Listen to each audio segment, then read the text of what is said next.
where the mind is without fear and the head is held high, where knowledge is free.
সুপ্রভাত প্রিয় ছাত্রছাত্রীরা, একাদশ শ্রেণীর বাংলা আজকে দ্বিতীয় দিন ক্লাস নিচ্ছি তোমাদের আমি।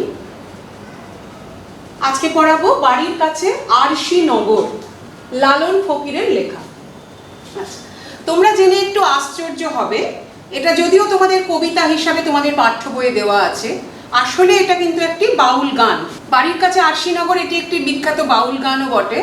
তোমরা যে কোনো জায়গায় সার্চ করে গানটা একটু শুনলেও শুনে নিতে পারো। কবিতাটা পড়ানোর আগে, কবিতাটির লেখক যিনি লিখেছেন তার নাম হচ্ছে লালন ফকির। তিনি একজন বিখ্যাত এবং জনপ্রিয় বাউল সাধক। কয়েকটা শব্দের অর্থ আমি এখানে লিখে দিচ্ছি। আরশি, আরশি মানে আয়না।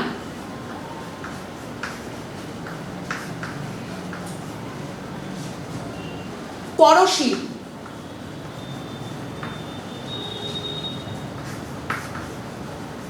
পড়শি মানে প্রতিবেশী।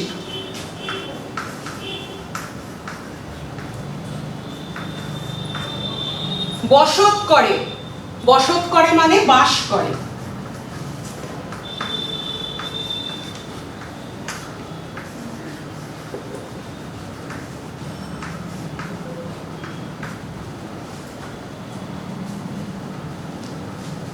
পানি মানে জল।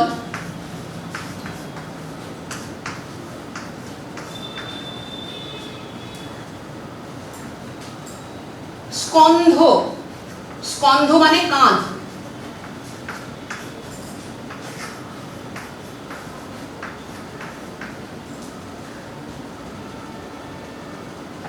নীর, দন্তন্বয় দীর্ঘইকার বয়সূন্য র, নীর।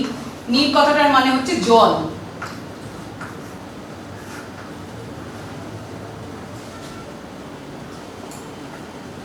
যাতনা, যন্ত্রণা।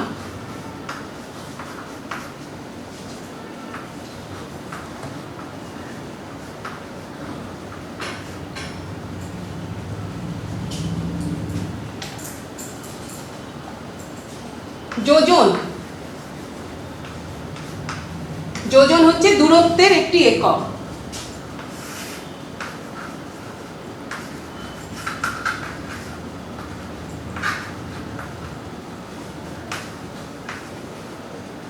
আর যম, যম হচ্ছে মৃত্যুর দেবতা।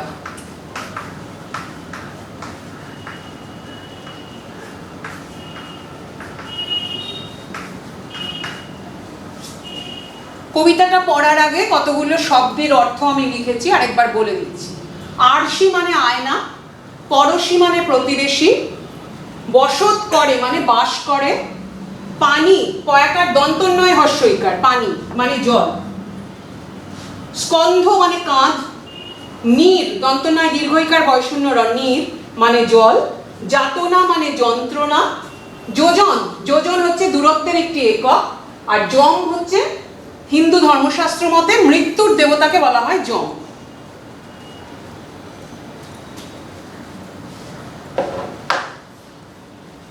কলকাতা বিশ্ববিদ্যালয়ে প্রকাশিত লালন গীতিকা সংকলন থেকে এই কবিতাটি তোমাদের পাঠ্য বইয়ে তুলে দেওয়া হয়েছে।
কলকাতা বিশ্ববিদ্যালয় থেকে প্রকাশিত লালন গীতিকা নামক সংকলন থেকে নিয়ে তোমাদের বইয়ে এটি পাঠ্য বইয়ে এটি প্রকাশিত হয়েছে। এবার বলবো বাউল। বাউল কি? আমি একটু আগে বললাম বাড়ির কাছে আশিনগর, এটি একটি বিখ্যাত বাউল গান আসলে। এবার বলি বাউল কি? বাউল শব্দটি এসেছে অনেকে বলেন বাতুল থেকে।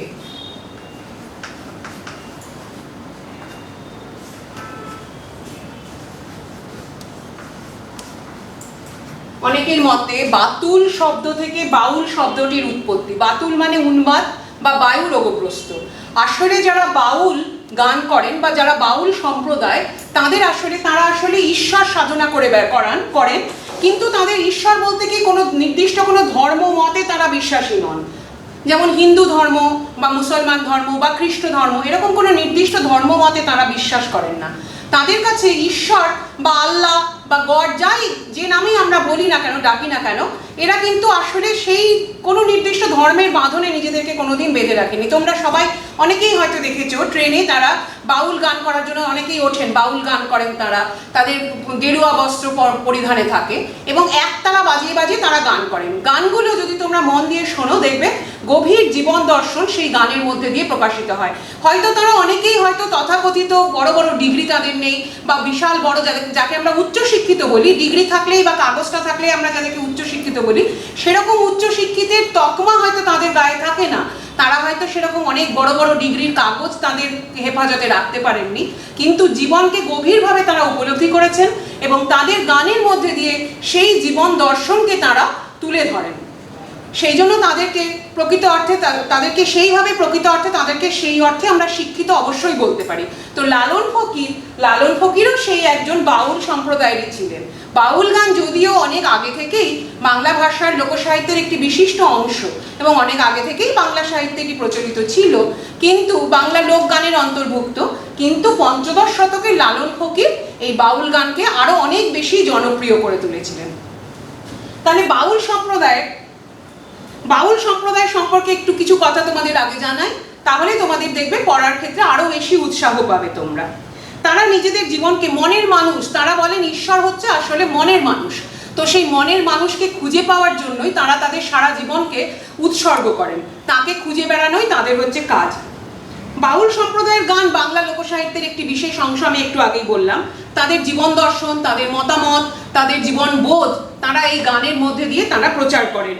তারা মন্দিরে যান না, মসজিদে যান না, তারা ঈশ্বরকে আরাধনা করেন না, তারা আল্লাহতে বিশ্বাস করেন না, কোনো চার্চেও যান না বা গডেও তাদের বিশ্বাস নেই। তাদের কাছে আসল হচ্ছে মানুষ, আর তাদের ধর্ম হচ্ছে মানব ধর্ম, তাই তাদেরকে বলা যায় মানবতাবাদী।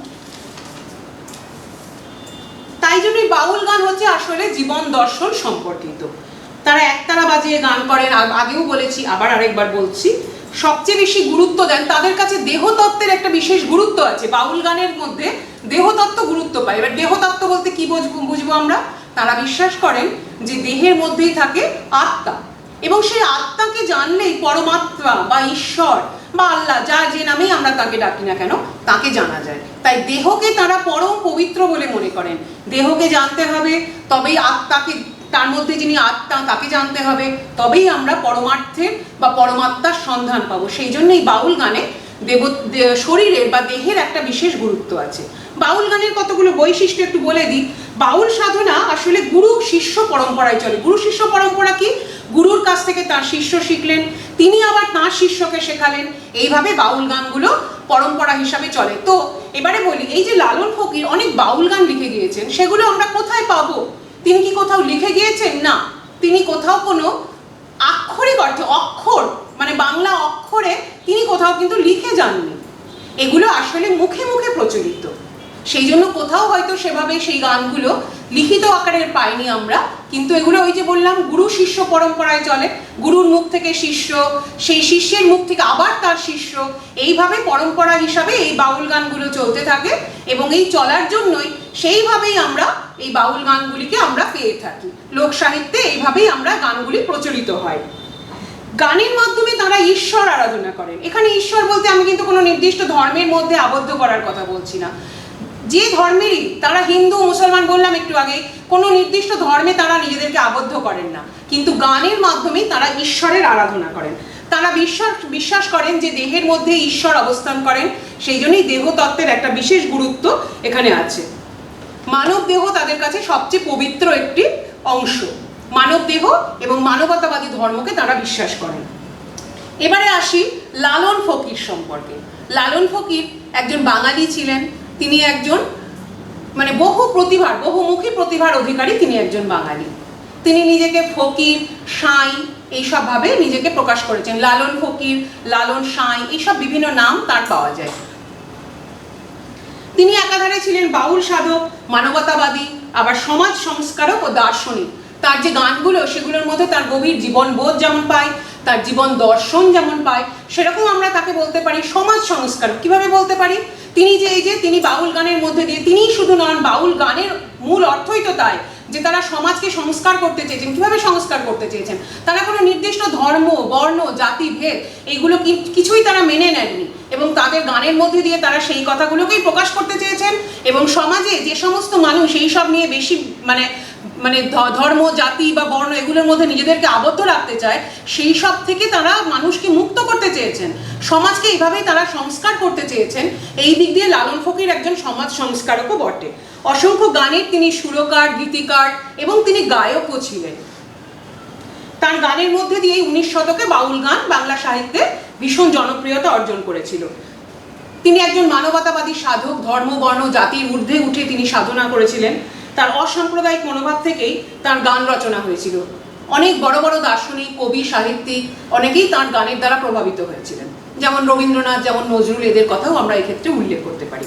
আচ্ছা, লালনের একটা বিখ্যাত লাইন আমি এখানে লিখছি।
একটু আগে লালন ফকিরের সম্পর্কে, তার জীবন দর্শন সম্পর্কে যে কথাটা আমি বলছিলাম সেটাই এখান থেকে পরিষ্কার। দেখো তার লেখা দুটি গানের লাইন। সব লোকে কয় লালন কি জাত সংসারে, লালন বলে জাতের কি রূপ দেখলাম না এই নজরে। অর্থাৎ তিনি জাত পাত কিচ্ছু বিশ্বাস করেন না, এগুলো বিশ্বাস করতেনই না। সেই জন্যই তিনি বলেছেন, অনেক লালন ফকিরের জন্ম নিয়ে, তার বংশ পরিচয় সব নিয়েও অনেক দ্বিধা আছে, দ্বন্দ্ব আছে, বিভিন্ন মতামত আছে। কেউ বলেন যে তিনি হিন্দু বংশে জন্মগ্রহণ করেছিলেন এবং অনেকে বলেন তিনি মুসলমান বংশের সন্তান। সঠিক তথ্য জানা যায় না। যদি অনেকে বলেন যে তিনি মুসলমান ধর্মেই জন্মগ্রহণ করেছিলেন, আবার অনেকে বলেন যে তিনি আসলে হিন্দু ধর্মের কায়স্থ বংশে জন্মগ্রহণ করেছিলেন। পরবর্তীকালে তিনি তীর্থ দর্শন করতে গিয়েছিলেন পাড়া প্রতিবেশীর সঙ্গে, তখন সেখানে গিয়ে তার বসন্ত রোগ হয়। তখন কোনো একজন মুসলমান রমণী তাকে সেখান থেকে তাকে উদ্ধার করেন। তখন পাড়া প্রতিবেশীরা তাকে ভাবেন যে তিনি অজ্ঞান হয়ে গিয়েছিলেন, ভাবে যে তিনি মারা গেছেন। তাকে সেখানেই ফেলে কোনো রকমে একটু মুখাগ্নি করে দিয়ে তারা ফিরে আসে। কিন্তু তিনি আসলেই তো মারা যাননি। তখন একজন মুসলমান রমণী তাকে সেখান থেকে উদ্ধার করে এবং তাকে সেবা শুশ্রূষা করে আবার তাঁর প্রাণ ফিরিয়ে দেয়। কিন্তু তখন পরে যখন তিনি আবার তার নিজের গ্রামে ফিরে আসলেন, তখন জাত পাতের দীর্ণ সমাজ তাকে কিন্তু সেই মুসলমান রমণীর ঘরে, তিনি মুসলমানের ঘরে ছিলেন, মুসলমানের ছোঁয়া জল খেয়েছেন, হ্যাঁ, সেই সমস্ত তাদের ঘরে দীর্ঘদিন ছিলেন বলে তাকে আর সমাজে গ্রহণ করা হলো না। সেখান থেকেই তার ধর্মের প্রতি বা সমাজের প্রতি, জাত পাতের প্রতি, এইসবের প্রতি তার একটা তীব্র ঘৃণা চলে এলো। তারপরেই তিনি নিজেকে এই সাধনায় নিয়োজিত করলেন এবং জাত পাত এই সমস্তকে তিনি নিজেও কোনোদিন আর মানেননি এবং কাউকেই তিনি আর এই ব্যাপারে মানার জন্য বলেননি। এবং যার জন্যই তিনি বাউল সাধনা, যেখানে সমস্ত জাত পাতের ঊর্ধ্বে উঠে সাধনা করা যায়, সেই সাধনায় তিনি নিজেকে নিয়োজিত করেছিলেন। এটা হলো একটা মত, যেখানে বলা হয় তিনি হিন্দু ধর্মে জন্মগ্রহণ করে পরবর্তীকালে তিনি মুসলমানের ঘরে ছিলেন এবং তারপরে তিনি সেখান থেকে বাউল সাধনায় নিজেকে নিয়োজিত করেছিলেন। অনেকের মতে তিনি আবার মুসলমান ঘরেই জন্মগ্রহণ করেছেন এবং পরবর্তীকালে বাউল সাধনায় নিজেকে নিয়োজিত করেছিলেন। যাই হোক, বাউল সম্পর্কে আমরা জানলাম, লালন ফকির সম্পর্কে আমরা কিছুটা জানলাম। এবারে আমরা চলে আসবো আসল কবিতাটা।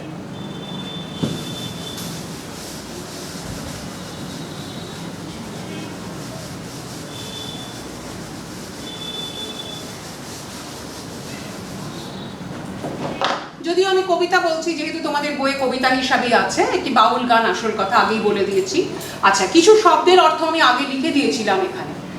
এখন আমি কবিতাটা প্রত্যেকটা লাইন ধরে ধরে বলে দিচ্ছি। মানে প্রথমে কবিতাটা যদিও একটা আক্ষরিক অর্থ আমি তোমাদের প্রথমে বলবো, প্রত্যেকটা লাইনের একটা বিশিষ্ট অন্তর্নিহিত আছে, সেটা অন্তর্নিহিত অর্থ আছে, সেটাও আমি তোমাদেরকে বলে দেবো। প্রথমে আমি লাইন ধরে অক্ষর মানেগুলো বলি।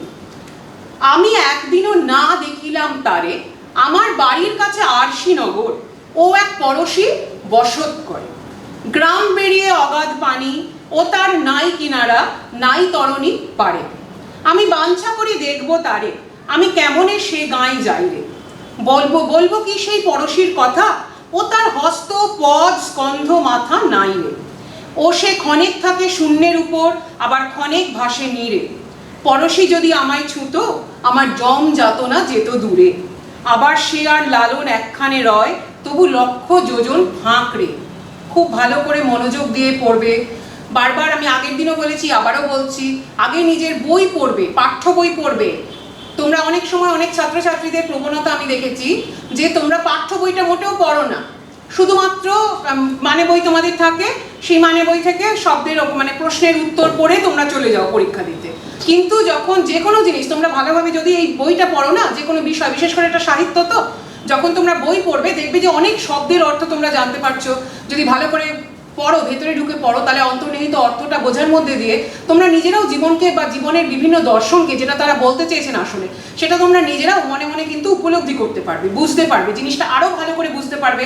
পরীক্ষায় যে প্রশ্নের উত্তর লিখতে দেওয়া হয় তোমাদেরকে, সেই বড় প্রশ্নের উত্তরগুলো তোমরা যদি সেই সমস্ত মানে বইয়ের ভাষায় না লিখে নিজের ভাষায় লেখো, তাহলে কিন্তু তোমাদের নম্বরটা আরো অনেক ভালো হয়। এই জিনিসটা ছাত্রছাত্রীরা বুঝতে চায় না, তারা সেই মানে বই দেখে পড়ে চলে যায়। কিন্তু সবসময় মনে রাখবে, বই, পাঠ্য বই, বারবার আমি বলি, ক্লাসেও বলি, তোমাদেরকেও বলছি, সব ছাত্রছাত্রীদের একটাই কথা বলবো, যে বিষয় তোমরা পড়ো, যে বই তোমরা পড়ো, সেই বইয়ের পাঠ্য অংশটুকু, তোমাদের সবকিছু সিলেবাসে থাকে না, সিলেবাসে যেগুলো থাকে, কবিতা, গল্প, নাটক, যাই থাকুক না কেন, বইটা আগে পড়বে। এমন কিছু নয়, সাহিত্য চর্চা হচ্ছে, বই থেকে যত পড়বে তত তোমাদের ভাষা সমৃদ্ধ হবে, তত তোমরা নিজেদের লেখনী, তো সেটা আরো শক্তিশালী হবে। তোমরা নিজেরা সুন্দরভাবে নিজের ভাষায় ভালো করে লিখতে পারবে। কাজে কবিতাটা আগে ভালো করে পড়বে, এত ভালো করে এতবার পড়বে যেখান থেকে প্রত্যেকটা শব্দের অর্থ, লাইন তুলে প্রশ্ন বা ছোট প্রশ্ন যাই দিক না কেন তোমাদের মানে বইয়ের দ্বারস্থ হতে হবে না, তোমরা নিজেরাই সুন্দরভাবে উত্তর লিখে আসতে পারবে। আমি একদিনও না দেখিলাম তারে, আমি বলতে কাকে বলা হচ্ছে? লালন নিজের কথাই বলছেন। আমি বা আমরা ব্যাপক অর্থে একে যে কোনো মানুষ বলে ধরে নিতে পারি, যে কোনো মানুষ। হ্যাঁ, একদিনও তাকে দেখলাম না, সে কে? এর পরেই আছে, এর দ্বিতীয় তৃতীয় লাইনে আছে, দেখো, ও এক পরশী বসত করে। এই পরশীকে এখানে তারে বলে তিনি উল্লেখ করেছেন। তাহলে আমি একদিনও না দেখিলাম তারে, আমি একদিনও তাকে দেখলাম না। আমার বাড়ির কাছে আরশিনগর, আরশিনগর একটা গ্রামের নাম, সেটা আমার বাড়ির কাছেই আছে আরশিনগর। সেই আরশিনগরে আমার যে একজন প্রতিবেশী বাস করে, আমি কিন্তু তাকে একদিনও দেখিনি। এটা একটা আশ্চর্যের ব্যাপার না? আমার বাড়ির কাছে যে গ্রাম, সেই গ্রামে একজন প্রতিবেশী আছে আমার, অথচ আমি তাকে কোনোদিন দেখতে পাইনি। গ্রাম বেরিয়ে অগাধ পানি, বেরিয়ে মানে বেড় দিয়ে। একটা গ্রাম, এটা একটা যদি গ্রাম হয়, সেই গ্রামের চারপাশে গ্রামটাকে বেড় দিয়ে রয়েছে পানি, অর্থাৎ জল, অগাধ, যে জলের কোনো কুল কিনারা নাই, সেরকম প্রচুর জল রয়েছে। ও তার নাই কিনারা নাই তরণী পারে, সেই জলের কোনো কুল কিনারা কিছু নেই এবং তার ধারে কোনো তরণীও নেই, কোনো নৌকো নেই যে নৌকো দিয়ে পারাপার হয়ে, মানে এমন কোনো নৌকো এখানে নেই যে নৌকো দিয়ে আমরা সেই জলটাকে পার হয়ে বাইরে কোথাও যেতে পারবো। আমি বাঞ্ছা করে দেখবো তারে, আমি কেমনে সে গাঁয়ে যাই রে। বাঞ্ছা মানে ইচ্ছা, কামনা। আমার মনে হয়, আমার ভীষণ ইচ্ছা যে আমি সেই গ্রামটাতে যাব। আমার পাশেই তো আরশিনগর গ্রাম, অথচ সেই গ্রামের চারদিকে এমন জল যে সেই জল পার হয়ে আমি সেই গ্রামের ভেতরে আর ঢুকতে পারছি না। ঢুকবো কেমন করে? যদি নাই ঢুকতে পারি তাহলে সেই প্রতিবেশীকে আমি দেখবো কেমন করে? বলবো কি সেই পড়শির কথা, সেই প্রতিবেশীর কথা আর আমি বলবো কি? তার হাত, পা, কাঁধ, মাথা কিছুই নেই। একটা অদ্ভুত ব্যাপার, সে একটা অবয়ব শূন্য। অবয়ব মানে দেহ, তার স্ট্রাকচার, মাথা, কাঁধ, গলা, মুখ সমস্ত কিছু থাকবে, হাত পা থাকবে, তবেই তো তার গোটা পরিপূর্ণ একটা দেহ তৈরি হবে। অথচ আমার সেই প্রতিবেশী এমন যে তার মাথা, হাত, পা, কাঁধ কিছুই নেই। সে ক্ষণেক থাকে শূন্যের উপর, আবার ক্ষণেক ভাসে নীড়ে। কখনো সে শূন্যের উপর, মানে বাতাসে ভাসমান থাকে, কখনো আবার জলের উপর সে ভেসে থাকে। পরশী যদি আমায় ছুঁতো, শেষের পংক্তিতে আমরা পৌঁছে গেছি। সেই প্রতিবেশী, কবি এবার বলছেন, যদি সেই প্রতিবেশী আমাকে একবার যদি ছুঁয়ে দিত না, আমার সেই জম যাতনা যেত দূরে। আমার জম যাতনা, জম মানে যখন আমাদের মৃত্যু আসে, তখন মৃত্যুর দেবতা হিন্দু ধর্ম মতে জম, আমি আগেও বলেছি, সেই মৃত্যু যখন আসে, সেই মৃত্যুর যে যন্ত্রণা, জমের যে যন্ত্রণা, সেই যন্ত্রণাটা আমার চলে যেত। আমাকে সেই জম যন্ত্রণা আর ভোগ করতে হতো না যদি সেই প্রতিবেশী আমাকে একবার ছুঁয়ে দিত। আবার সে আর লালন একখানে রয়, আমি সেই লালন আর সেই প্রতিবেশী একই জায়গায় আছে, অথচ তাদের মধ্যে লক্ষ যোজনের দূরত্ব। লক্ষ মানে যোজন হচ্ছে একটা দূরত্বের একক, সেই মানে বিশাল একটা দূরত্ব সেই প্রতিবেশীর সঙ্গে লালনের। এই যে শেষে লালন নিজের নামটা প্রকাশ করলেন, এই যে কবিতাটা বা বাউল গান যাই হোক, এর নিচে শেষের লাইনে, শেষের আগের লাইনটায় লালন নিজের নামটা প্রকাশ করলেন। এটাও একটা নিজের নাম, মানে আগেকার দিনে এখানে তো তোমাদের বাড়ির কাছে আরশিনগর বইটাই দেখবে, বাড়ির কাছে আরশিনগরের তলায় লালন ফকির নামটা লেখা আছে, যেমন আমিও লিখেছি। কিন্তু আসলে কবি যখন এগুলো তো তিনি মানে লিখে যাননি, কোনো জায়গায় লিখে যাননি, মুখে মুখেই প্রচার করেছেন। তাহলে আমরা জানবো কি করে পরবর্তীকালে যে এই কবিতাটা কার লেখা বা এই বাউল গানটা কার লেখা, কে লিখেছেন? সেই জন্য তারা ভনিতা ব্যবহার করতেন। এই যে কবিতার মধ্যে শেষের দিকে এসে নিজের নামটা প্রকাশ করতেন, এটাকে বলা হয় ভনিতা। ভ মূর্ধন্যের শিকার তো এবার ভনিতা। তো এই ভনিতার মাধ্যমে তারা নিজেদের নাম জানিয়ে যেতেন। যারা আগেকার দিনে যখন তারা লিখতেন না, লেখার আকারে তারা লিখে যেতেন না, বা তখন তারা মানে এইভাবে কবিতার নাম, তার নিচে কবির নিজের নাম প্রকাশ করার যখন নিয়ম ছিল না, বা এই কবিতাগুলো তো লেখার আকারে পাওয়াই যায় না, তখন শেষের দিকে এসে আমরা দেখতে পেতাম যে যিনি লিখেছেন তার নামটা ওখানে আছে, একে বলা হয় ভনিতা। সেরকম লালনও এখানে ভনিতার মাধ্যমে নিজের নামটা প্রকাশ করে দিয়েছেন বলে আমরা পরবর্তীকালে জানতে পেরেছি এটি লালন ফকিরের রচিত একটি গান। আচ্ছা, আমি বললাম তোমাদের সাধারণ মানেটা আমি বলে দিলাম যে আমার বাড়ির কাছে একটা, আমার গ্রামের নাম হচ্ছে আরশিনগর, সেই গ্রামে একজন প্রতিবেশী বাস করে, যাকে আমি আজ পর্যন্ত একদিনও দেখতে পাইনি। হ্যাঁ, সেই প্রতিবেশী। আচ্ছা, সেই গ্রামটা কেমন গ্রাম? সেই গ্রামের চারদিকে হচ্ছে প্রচুর পানি, জল রয়েছে, সেই জলের আবার কোনো কুল কিনারা কিছুই নেই, আবার সেই জলটাকে যে পার হওয়া যাবে এমন কোনো তরণী, নৌকাও কিছু নেই। আমার পড়োশী এমন যে সে আমি কেমন করে তাহলে সেই গ্রামটায় যাব। আমার পড়োশি আবার এমন যে তার হাত পা মাথা কাঁধ কিছুই নেই, সেই পড়োশি কখনো বাতাসে ভাসমান থাকে, কখনো আবার জলের মধ্যে ভেসে থাকে। আবার শেষের লাইনে শেষের দিকে এসে কবিতার নিজের একটা একান্ত বাসনা প্রকাশ করেছেন যে যদি সেই প্রতিবেশী আমাকে একবার ছুঁয়ে দিত তাহলে আমার যন্ত্রণা দূরে চলে যেত। আবার লালন আর সেই প্রতিবেশী একই জায়গায় যদিও থাকে তবুও কিন্তু তাদের মধ্যে একটা বিরাট দূরত্ব, লক্ষ যোজনের দূরত্ব। এটা হলো আক্ষরিক অর্থ। এবার আমরা এর অন্তর্নিহিত অর্থে ঢুকবো। আচ্ছা, প্রথমেই বলি আরশিনগর। আরশিনগর শব্দটার অর্থ এখানে হচ্ছে আত্ম অনুসন্ধান। আমি আগে তোমাদের বলেছি বাউল গানের মূল সব মানে যে গুরুত্ব সেটা হচ্ছে দেহতত্ত্ব। দেহকে তারা গুরুত্ব দেন, তারা ভাবেন এবং মনে করেন যে দেহের মধ্যে আত্মা থাকে, সেই আত্মাকে জানাটাই হচ্ছে পরমাত্মা বা ঈশ্বরকে জানা। তাহলে আরশিনগরের অর্থ হচ্ছে আত্ম অনুসন্ধান। আগে আমরা নিজেকে অনুসন্ধান করব, নিজেকে খুঁজবো, নিজেকে ভালোভাবে জানবো, তবেই তারা ঈশ্বরকে মনের মানুষ বলেছেন। ঈশ্বরকে তারা কি বলে সম্বোধন করেন? কোনো ঈশ্বর আল্লাহ দেবতা কিছুই বলেন না, তারা বলেন মনের মানুষ। বাউলরা, বাউল সাধকরা, তোমরা আরো অনেক বাউল গান শুনবে, সেখানে শুনবে বারবার তারা মনের মানুষ কথাটা উল্লেখ করে থাকে, মানে ঈশ্বর বা আল্লাহ যাই বলো না কেন। তো সেই মনের মানুষের খোঁজ তখনই আমরা পাবো। আরশিনগর হচ্ছে মন। আরশিনগর হচ্ছে আসলে আমাদের মন। সেই মনের মধ্যে ঢুকে নিজেদের মনকে জানতে হবে, নিজেকে অনুসন্ধান করতে হবে, তবেই আমরা কিন্তু সেই ঈশ্বরের বা সেই মনের মানুষের মানে সন্ধানটা পাবো। তাহলে আমার বাড়ির কাছে সেই আরশিনগর আছে বটে। আরশিনগর মানে, আরশি মানে তো আয়না। আমরা আয়নায় নিজেদের মুখ দেখি, বলা হয় মুখই হচ্ছে মনের মানে মুখ, আমাদের যে মুখ সেই মুখটা হচ্ছে মনের আয়না। আমাদের মনের মধ্যে যে চিন্তা ভাবনা থাকে সেটা নাকি আমাদের মুখের মধ্যে প্রতিফলিত হয়। আবার আয়নায় আমাদের মুখটা দেখা যায়। তাহলে আমরা আয়নায় নিজের মুখকে যখন দেখি তখন আমাদের মনের মধ্যে যা আছে সেই জিনিসটাকেই আমরা দেখতে পাই বা বুঝতে পারি। তাহলে এখানে কবি বলছেন যে আমি মানে যে কোনো মানুষ আয়নার সামনে যখন আমরা দাঁড়াই তখন আমরা নিজেদের মনটাকে দেখতে পাই। সেই মনটাকে সেই মনের মধ্যে থাকেন একজন পড়শি, সেই পড়শি হচ্ছেন সেই ঈশ্বর বা সেই মনের মানুষ। কিন্তু সেই গ্রাম, আরশিনগর যে গ্রাম, সেই গ্রামটার বাইরে না প্রচুর জল আছে, সেই জলটার কোনো কুল কিনারা নাই। জল বলতে এখানে কি বোঝানো হচ্ছে? আমাদের জীবনের কামনা বাসনা লোভ লালসা এই সমস্তগুলো হচ্ছে সেই জল, অগাধ জল।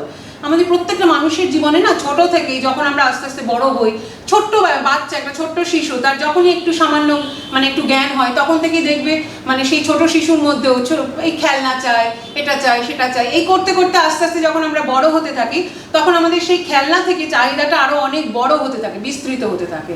আস্তে আস্তে সেটা কামনা বাসনা এই সমস্ততে পরিণত হয়, লোভ লালসা। শুধু আমার নিজেরই চাই, অন্য আর কারুর কিছু থাকবে না, আমি নিজের কাছেই সমস্ত কিছু আমি এনে আমার নিজের কাছে জড়ো করব। লোভ থেকে বা লালসা থেকে এই জিনিসটা আসে যে অন্যের, আবার অনেকের মধ্যে এমন এই জিনিসটা বাড়বাড়ন্ত হয়ে যায় যে অন্যের ধন সম্পদ সমস্ত কিছু কেড়ে করে শুধু নিজের কাছে জমিয়ে রাখতে চায়। তো এই যে যাই হোক, বিভিন্ন মানুষের মধ্যে বিভিন্ন পরিমাণে এই কামনা বাসনা থাকে, কিন্তু প্রত্যেকের মধ্যেই থাকে। কেউ এই কামনা বাসনা উঠতে পারেন না। যারা উঠতে পারেন তারাই হচ্ছেন সেই পরম মানুষ। সেই পরম মানুষ, তারা সব ধর্মেই সেই ধরনের মানুষের মানে নিদর্শন আমরা পেয়েছি, যারা যুগে যুগে আমাদের কাছে পরিচিত হয়ে রয়েছেন। যুগে যুগে আমরা তাদেরকে ঈশ্বর রূপে সেই সমস্ত মানুষকে আমরা দেখেছি, বারবার বিভিন্ন ধর্মের ক্ষেত্রেই দেখেছি, যারা সমস্ত এই মানব জীবনের কাম লোভ লালসা কামনা বাসনা সব কিছুকে বিসর্জন দিতে পেরেছেন এবং তাদেরকে আমরা ঈশ্বর রূপে সাধনাও করেছি। ঈশ্বর রূপে তাদেরকে আমরা আজও প্রণাম করে যাচ্ছি। কিন্তু আমরা সাধারণ মানুষ, আমরা কিন্তু এই সমস্ত কামনা বাসনা লোভ লালসার উঠতেই পারি না। এই জিনিসগুলোই হচ্ছে সেই অগাধ পানি। সেই আরশিনগর গ্রামের চারদিকে যে অগাধ পানি আছে সেটাই হচ্ছে এই সমস্ত জিনিসগুলো। এগুলোকে কিছুতেই আমরা পার হতে পারি না। কোনো এমন তো নৌকা তরণী আমাদের কাছে নেই যেগুলোর মাধ্যমে আমরা এই জিনিসগুলোকে পার হতে পারি এবং পার হয়ে অবশেষে আমরা আমাদের মনের কাছে, মনের মানুষ যেখানে আছেন সেখানে তার কাছে পৌঁছতে পারি। এমন কোনো নৌকো, এমন কোনো কিছু পারাপারের সামগ্রী আমাদের কাছে নেই। আমি বাঞ্ছা করি দেখবো তারা, কিন্তু আমাদের মাঝে মাঝে মনে তো হয় যে সেই ঈশ্বর যিনি আমারই মনের মধ্যে আছেন তাকে আমি দেখি, তাকে দেখতে ইচ্ছা করে, তাকে ছুঁতে ইচ্ছা করে, কিন্তু আমরা তার কাছে পৌঁছতে পারি না। একমাত্র বাধা হচ্ছে আমাদের এই লোভ লালসাগুলো। সেই জন্যই বলছেন যে কবি এখানে লালন ফকির বলেছেন যে আমি কেমন করে সেই গ্রামটায় যাব, সেই মনের মানুষের কাছে পৌঁছাবো, এই যে এত রকমের বাধা, এরাই তো আমাকে বাধা দিচ্ছে সেই মনের মানুষের কাছে পৌঁছাতে। আবার তিনি বলেছেন সেই প্রতিবেশীর পরিচয়ও তিনি দিয়েছেন। এখান থেকে আমরা বুঝতে পারি কোনো মানুষ যদি হয় প্রতিবেশী বা যেই হোক না কেন, যে কোনো প্রাণী, তার তো একটা অবয়ব থাকবে, মাথা, মুখ, হাত, পা সবই থাকবে, কিন্তু যিনি ঈশ্বর তার তো কোনো সেরকম অস্তিত্ব নেই। তাকে আমরা যে হিন্দু ধর্মে আমরা কি করি, হিন্দু ধর্মে আমরা মূর্তি পুজো করি, কালীর একরকম রূপ, দুর্গার একরকম রূপ, বিভিন্ন দেবদেবতার বিভিন্ন রূপ কল্পনা করে নিয়ে সেই মতো মূর্তি পুজো করি আমরা। আবার মুসলমান ধর্মে ঈশ্বর হচ্ছেন আল্লাহ, যিনি হচ্ছেন নিরাকার, তার কোনো আকার নেই, ঠিক আছে। কিন্তু এখানে যিনি বলছেন তাহলে ঈশ্বর আসলে কি তার কোনো সেরকম রূপ আছে যাকে আমরা কল্পনা করি? মূর্তি পুজো করা হয়, হিন্দুরা যে মূর্তি পুজো করে, আসলে তো সেটাও তাদের কল্পনা, তাদের মনের কল্পনা, যে দুর্গা এরকম, তার 10টা হাত, কালী এরকম, হ্যাঁ, কিন্তু আসলে তার তো কিছুই নেই, তার কোনো অবয়ব বলে কোনো অস্তিত্ব নেই। সেই জন্যই এখানে সেই ঈশ্বরের কথা, মনের মানুষের কথা বলা হয়েছে, যার কথা তিনি উল্লেখ করেছেন, এইভাবেই বুঝিয়েছেন আমাদের যে তার হাত, পা, মাথা, কাঁধ কিছুই নেই, তিনি একজন অবয়বহীন, তিনি আসলে অবয়বহীন, এবং তিনি কখনো শূন্যের উপরে ভাসমান থাকেন। শূন্যের উপরে ভাসমান মানে এখানে শূন্য হচ্ছে শূন্যের উপরে মানে সাধনার মার্গে, তিনি কখনো সাধনার মার্গে ভেসে থাকেন, আবার কখনো বা তিনি নীরে, জলে, অর্থাৎ কোনো একটা বস্তু সামগ্রীকে, কোনো একটা বস্তু সামগ্রীর উপরে, নীর মানে জল, কোনো বস্তু সামগ্রীর উপরেও তাকে অবলম্বন করেও তিনি থাকতে পারেন, আবার কখনো তিনি সাধন মার্গে অর্থাৎ শূন্যে তিনি বিচরণ করেন, অর্থাৎ তার থাকার কোনো নির্দিষ্ট স্থিরতা নেই, তিনি কোথায় কখন থাকবে তার স্থিরতা নেই। কিন্তু আমাদেরকে তার কাছে পৌঁছতে গেলে ঠিক সেই মতো করে আমাদেরকে নিজেদেরকে বাসনা, কামনা, এই সমস্তগুলোকে বিসর্জন দিতে হবে। তবেই যদি তিনি শূন্যে সাধনার মার্গে, সেই সাধনার মার্গে যদি আমরা পৌঁছতে পারি, সাধন ভজনের মাধ্যমে সেই মার্গে যদি আমরা পৌঁছতে পারি, সেই উচ্চ স্থানে আমাদের মন যদি পৌঁছয়, তবে তখন তাকে আমরা স্পর্শ করতে পারবো। আবার তিনি কোনো বস্তু সামগ্রীকে ধরেও, অবলম্বন করেও তিনি থাকতে পারেন। সেইভাবে আমাদের সাধন ভজনগুলোকে সেই লেভেলে বা সেই স্তরে আমাদেরকে পৌঁছতে হবে সাধন ভজনের মাধ্যমে। কিন্তু আসলে বলছেন কবি এবার শেষের পংক্তিতে বলছেন, যদি সেই প্রতিবেশী অর্থাৎ সেই মনের মানুষ যদি আমাকে একবার ছুঁয়ে দিত, তাহলে পৃথিবীতে বাস করতে গেলে আমাদের প্রচুর যন্ত্রণা সহ্য করতে হয়। পৃথিবীতে আমাদের কত রকমের যন্ত্রণা, জীবনে বেঁচে থাকতে গেলে অনেক রকমের দুঃখ, দারিদ্র, বা কত মানুষের কত রকমের বেদনা আছে, অসুখ বিসুখ, মনের অসুখ, অনেক রকমের কষ্ট, যন্ত্রণা, সব কিছু সহ্য করে আমাদের বেঁচে থাকতে হয়। আবার যখন মৃত্যুর যে যন্ত্রণা, সেই মৃত্যু যন্ত্রণাটাও সেই একটা অসাধারণ যন্ত্রণা। কিন্তু যদি সেই ঈশ্বর মনের মানুষ একবার যদি আমাদেরকে ছুঁয়ে দেন, তার স্পর্শ যদি আমরা একবার যদি আমরা তাকে স্পর্শ করতে পারি, তাহলে কিন্তু আমাদের সমস্ত জীবনের যন্ত্রণা থেকে আমরা মুক্ত হতে পারবো। পৃথিবীতে বেঁচে থাকার যে যন্ত্রণা, সেই যন্ত্রণা থেকে আমরা মুক্ত হতে পারবো, মুক্তি পেতে পারবো। পৃথিবীতে বেঁচে থেকেই হয়তো আমরা ঈশ্বরকে পাবো, তাকে উপলব্ধি করতে পারবো, কিন্তু আমরা সেটা পারি না। আমরা আমাদের যে লোভ, লালসা, এই সমস্তর মধ্যে আমরা নিজেদেরকে আবদ্ধ করে ফেলি, সেখান থেকে কিছুতেই আমরা নিজেদেরকে বের করতে পারি না। যার ফলে যদিও তিনি আমারই মনের মধ্যে আছেন, সেই ঈশ্বর যিনি আমার মনের মানুষ, তিনি আমার মনের মধ্যে আছেন, অথচ তার সঙ্গে আমার লক্ষ যোজনের একটা বিরাট দূরত্বের তফাৎ। সেই দূরত্ব অতিক্রম করে তাকে স্পর্শ করা আমাদের পক্ষে সম্ভব হয় না। এই জিনিসটাই কবি এখানে বুঝিয়েছেন। এখানে তরণী হচ্ছে এমন কোনো মন্ত্র বা এমন কোনো কিছু জপ তপ সাধন ভজন কিছু আমাদের নেই, যার মাধ্যমে আমরা এই লোভ লালসাগুলোকে অতিক্রম করে সেই ঈশ্বরকে আরাধনা করতে পারি, তাকে স্পর্শ করতে পারি। হৃদয়ের কলুষতা, আমাদের যত আমরা বড় হই তত চারদিকে থেকে বিভিন্ন রকমের কলুষতা, আমাদের শিশু যে থাকে, শিশু যেমন নিষ্পাপ হয়, আস্তে আস্তে যত আমরা বড় হই চারিদিকের বিভিন্ন রকম কলুষতা আমাদের মনকে স্পর্শ করে, মনের মধ্যে দৃঢ়ভাবে বাসা বেঁধে থাকে। সেই জায়গা থেকে সরে আমরা আর ঈশ্বরের কাছে কোনো মন্ত্রতন্ত্র, কোনো কিছুর মাধ্যমেই তাকে আমরা স্পর্শ করে তার কাছে পৌঁছতে পারি না।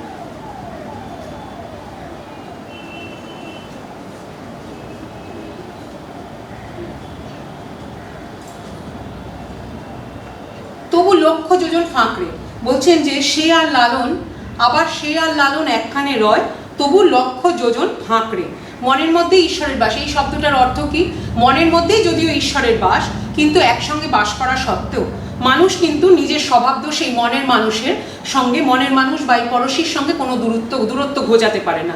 লক্ষ যোজনের দূরত্ব তাদের মধ্যে চিরকাল থেকেই যায়। কতগুলি প্রশ্ন আমি তোমাদের এখানে বলে দিচ্ছি, সেই প্রশ্নের উত্তরগুলো একটু আলোচনাও করে দিচ্ছি।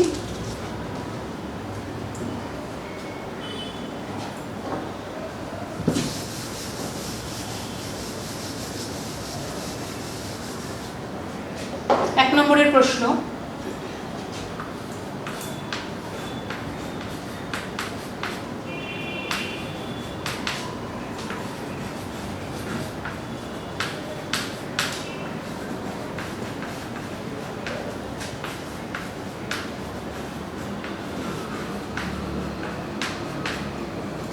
আমি বাঞ্ছা করি দেখবো তারে। এখানে বাঞ্ছা শব্দের অর্থ কি?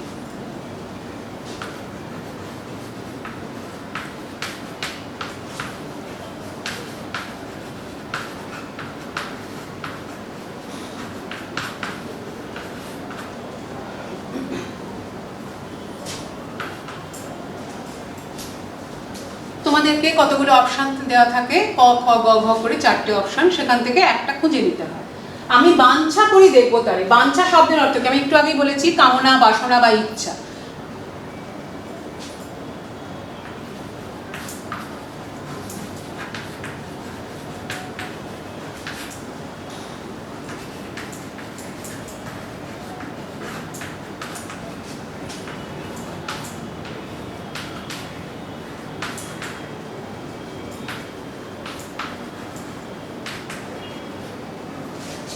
এক নম্বর সাধনা, বাঞ্ছা শব্দের অর্থ 1 নম্বর সাধনা, 2 নম্বর প্রেরণা, 3 নম্বর ইচ্ছা, 4 নম্বর যাতনা। তাহলে বাঞ্ছা শব্দের অর্থ কি? ইচ্ছা। গ্রাম বেরিয়ে অগাধ পানি, গ্রাম বেরিয়ে অগাধ পানি, এখানে অগাধ পানি বলতে কি বোঝানো হচ্ছে? আমি একটু আগেই বললাম অগাধ পানি হচ্ছে আমাদের সেই বিষয় বা লোভ লালসা।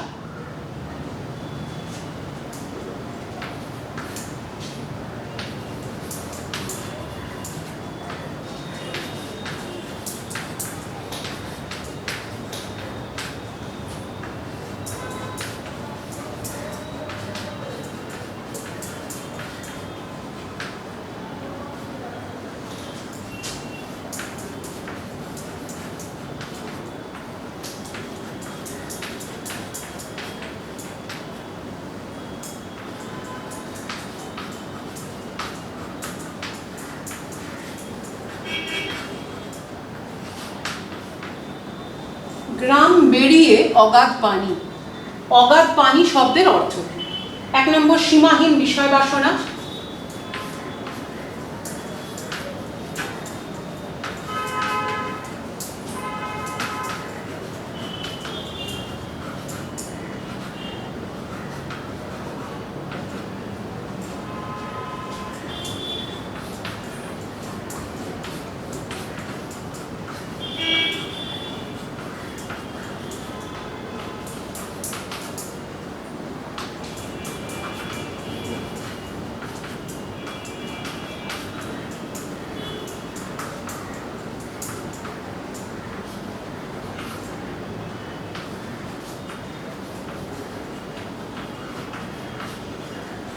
দেখো 4টে অপশন আমি লিখেছি।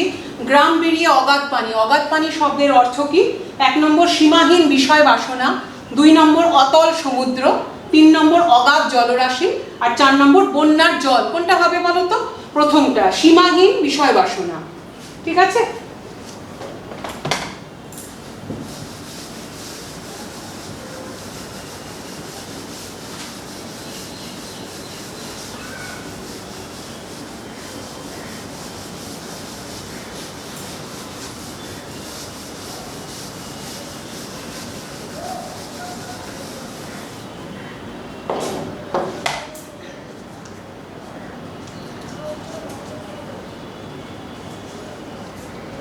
বাড়ির কাছে আশিনগর কবিতায় একটা বড় প্রশ্ন, কবি কিভাবে রূপকের আশ্রয়ে দেহতত্ত্বের বর্ণনা দিয়েছেন? আচ্ছা, বাড়ির কাছে আশিনগর কবিতায় আমি সাধারণ অর্থ এবং তারপরে এর অন্তর্নিহিত অর্থ দুটোই আমি তোমাদের বলে দিয়েছি। আচ্ছা, কবিতাটার প্রশ্নটা একবার বলি।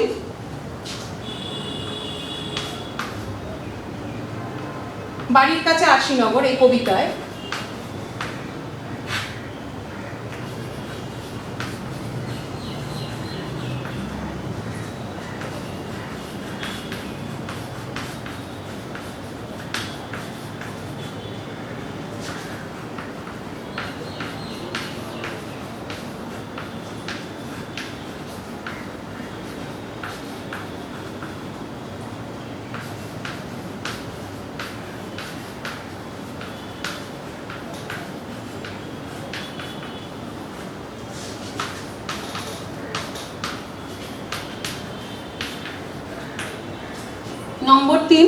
তিন নম্বরের মতো করে উত্তরটা তৈরি করবে।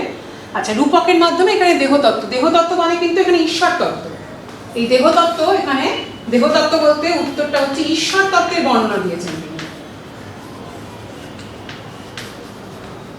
আমি একটু আগেই তোমাদের বলেছি যে বাউলদের কাছে দেহ মানে হচ্ছে সবচেয়ে পবিত্র, কারণ সেই দেহের মধ্যে আত্মা থাকেন এবং সেই আত্মাকে জানা মানে ঈশ্বরকে বা পরমাত্মাকে জানা। সেই দেহতত্ত্বটাই হচ্ছে এখানে ঈশ্বর তত্ত্ব। তাহলে তিনি কিভাবে এখানে সাধারণ অর্থ তো আগে বলে দিয়েছি, প্রত্যেকটা লাইনের অর্থ। এখন অন্তর্নিহিত অর্থ যেটা, সেটাই হচ্ছে রূপকের মাধ্যমে দেহতত্ত্বের বর্ণনা। আরেকবার বলছি, শরীরের মধ্যে আমাদের সবচেয়ে শুদ্ধতম অংশ হচ্ছে আমাদের মন, যেটা তারা বিশ্বাস করেন বাউল, যে আমাদের শরীরের মধ্যে সবচেয়ে শুদ্ধতম অংশ হচ্ছে আমাদের মন। সেখানে কে বাস করেন? সেখানে বাস করেন ঈশ্বর। এবং এত কাছে থেকেও আমরা মানুষরা কিন্তু ঈশ্বরের কাছে পৌঁছাতে পারি না।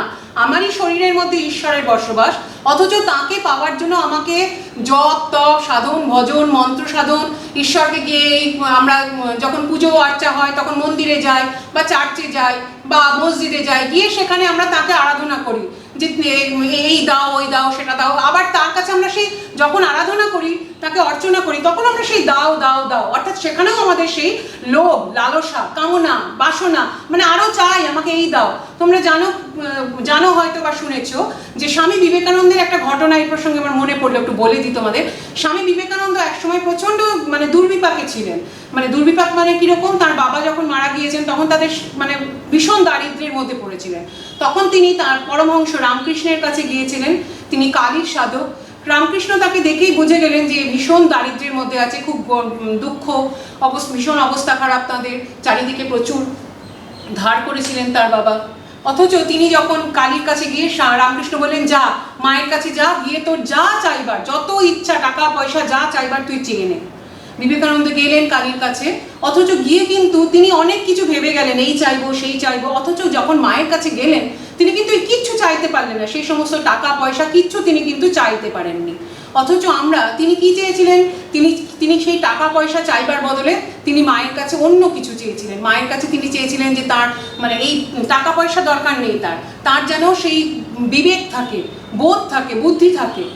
অথচ আমরা সাধারণ মানুষ, আমরা যখনই পুজো অর্চনা যাই করি না কেন, আমরা যখন পুষ্পাঞ্জলি দিচ্ছি অথবা আল্লাহকে যখন তাকে ডাকছি, যাই করছি না কেন, তারপর আমাদের প্রার্থনা সেটাই আমরা অর্থী মানে হচ্ছে যে অর্থ না করে, অর্থাৎ যে চায় কিছু, আমরা তার কাছে প্রার্থনা অর্থী হিসাবে তার কাছে যাই, গিয়ে বলি আমাকে এই দাও আমাকে ওই দাও, আমার এই ইচ্ছাটা পূরণ করো। হ্যাঁ, সেই জন্যই আমরা কিন্তু আমাদের মনের মধ্যে ঈশ্বর থাকা সত্ত্বেও তার কাছে পৌঁছতে পারি না।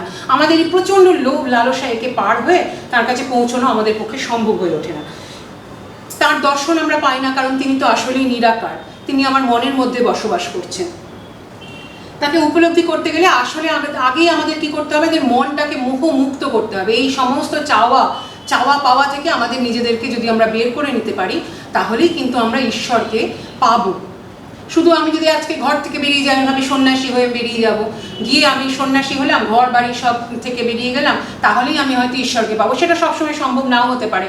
তার আগে আমার মনটাকে মোহ থেকে মুক্ত করতে হবে। শুধু বাড়ি থেকে বেরিয়ে গেলাম, টাকা পয়সা এগুলো থেকে বেরিয়ে এগুলোর টাকা পয়সা আমি তো ভোগ করছি না, আমি সন্ন্যাসী হয়ে গেলাম, তার মানে কি আমি ঈশ্বরকে পেয়ে গেলাম? তা নয়। ঈশ্বরকে পেতে গেলে আমাকে অনেক উঁচুতে সাধনা করতে হবে মনটাকে।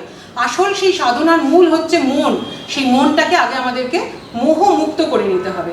যদি আমি যে মুহূর্তে আমার মনটাকে সেই মোহের বাইরে আমি নিজের মনটাকে পৌঁছে দিতে পারবো, তখনই আমি আমার ঈশ্বরকে কিন্তু পাবো। তিনি যে রূপেই থাকুন না কেন তাকে আমি বুঝতে পারবো, তার কাছে আমি পৌঁছে যেতে পারবো। এখানে ঈশ্বর সম্পর্কে যে বলা হয়েছে, তাকে বলা হয়েছে তিনি হচ্ছেন আসলে নিরাকার এবং তিনি সাধন মার্গের একটা উচ্চতায়, সাধন মার্গের চরম উচ্চতায় তিনি থাকেন।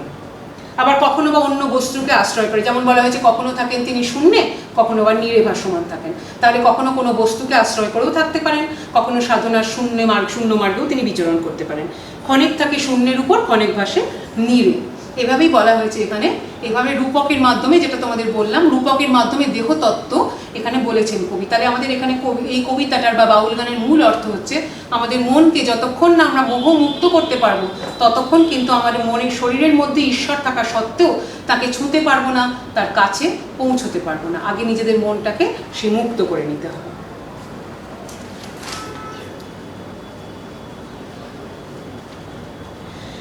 আচ্ছা, পরশী যদি আমায় ছুতো, আমার জম যাতনা যেত দূরে। এখানে কি বলতে চেয়েছেন কবি? আসলে কবি এখানে বলতে চেয়েছেন যদি সেই পরশী তাকে ছুঁয়ে দিত তাহলে তার জম যাতনা দূরে চলে যেত, অর্থাৎ মৃত্যুর যে যন্ত্রণা সেটা দূরে চলে যেত। জীবিত অবস্থাতেও তিনি ঐশ্বরিক সুখ পেতে পারতেন এবং মৃত্যু জয় করতে পারতেন। আর জীবনের প্রকৃত উদ্দেশ্যই হচ্ছে, জীবনের যে প্রকৃত উদ্দেশ্য সেটা তার সফল হতো যদি তিনি ঈশ্বরকে, পরশী একবার ছুতো মানে তিনি যদি সেই ঈশ্বরের কাছে একবার পৌঁছতে পারেন তাহলে তার জীবনের যে উদ্দেশ্য সেই উদ্দেশ্যটা সফল হবে এবং তার জীবিত অবস্থাতেও তিনি ঐশ্বরিক সুখ, সেই সুখ তিনি লাভ করতে পারবেন। তাহলে কিভাবে ঈশ্বরের দর্শন পাওয়া যাবে? একটাই ব্যাপার, সেটা হচ্ছে আমাদের মনকে মোহমুক্ত করতে হবে এবং সমস্ত কামনা বাসনা লোভ লালসার ঊর্ধ্বে আমাদের মনকে যদি আমরা পৌঁছে দিতে পারি তবেই আমরা ঈশ্বরের দর্শন পাবো। তা না হলে সেই যে লক্ষ যোজনের দূরত্ব, আমার মনের মধ্যে ঈশ্বর থাকা সত্ত্বেও তার সঙ্গে আমার একটা বিশাল দূরত্বের ফারাক কিন্তু থেকেই যাবে। আজকে এই পর্যন্তই, ধন্যবাদ সবাইকে।